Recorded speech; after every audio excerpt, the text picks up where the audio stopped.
Good evening, TikTok. We are continuing where we left off in Genesis 47.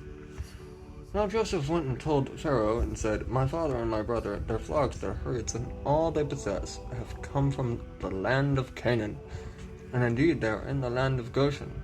So he took 5 men from among his brothers and presented them to Pharaoh.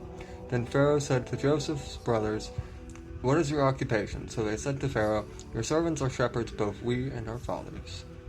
They also said to Pharaoh, "We have come to dwell in the land because your servants have no pasture for their cow or for their cattle, for the famine is severe in the land of Canaan. Now therefore let your servants dwell in the land of Goshen." Then Pharaoh spoke to Joseph, saying, "Let them dwell in the land of Goshen. And if you know of capable men among them, make them overseers of my cattle." Thus Jacob and his sons came to Egypt, and the Pharaoh king of Egypt heard about it. So the Pharaoh spoke to Joseph, saying, "Your father and your brothers have come to you. The land of Egypt is before you. Have your father and brothers dwell in the best of the land." Then Joseph brought in his father Jacob and set him before the Pharaoh, and Jacob blessed the Pharaoh. Pharaoh said to Jacob, "How old are you?" Jacob said to the Pharaoh, "The days of the years of my sojourn are 135. Few and evil have they been, but they have not attained to the day and years of my father's sojourn in life."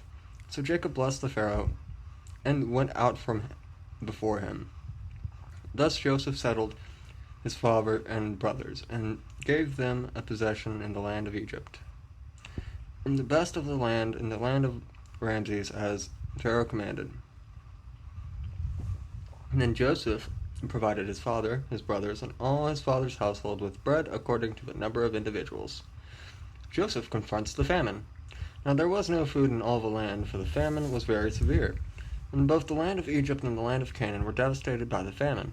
So Joseph gathered up all the money found in the land of Egypt and in the land of Canaan, and for the grain they bought, and he doled out to them.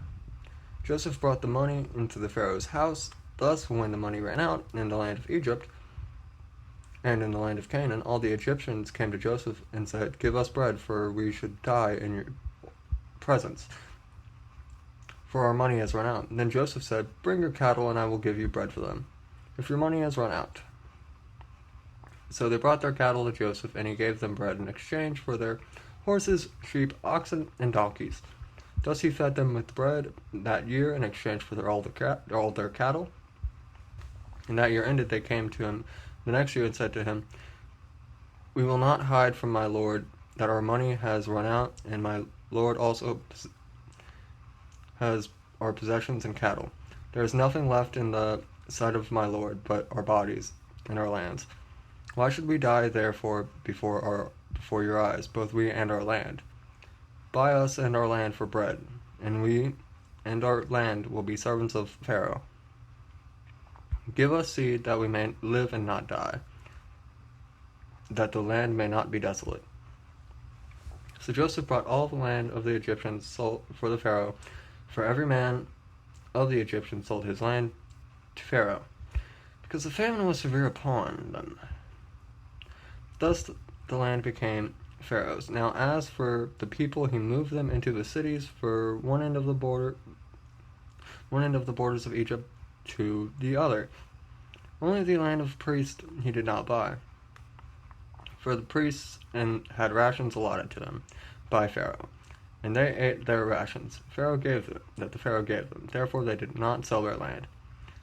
Then Joseph said to all the Egyptians, "Indeed, I have bought you and your land this day for Pharaoh. Look, here is the seed for you, and you shall sow the land.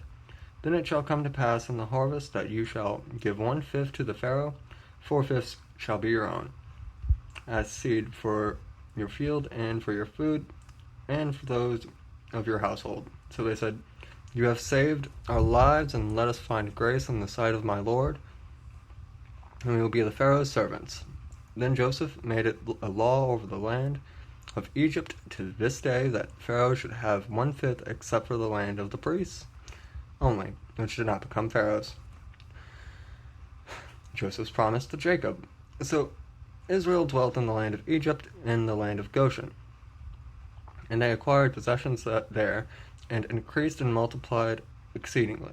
Now Jacob lived in the land of Egypt 17 years, so the length of Jacob's life was 147 years.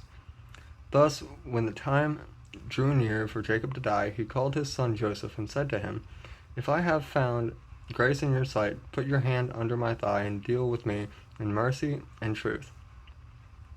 Do not bury me in Egypt, but let me lie with my fathers. You shall bury me out of Egypt and bury me in their burial place."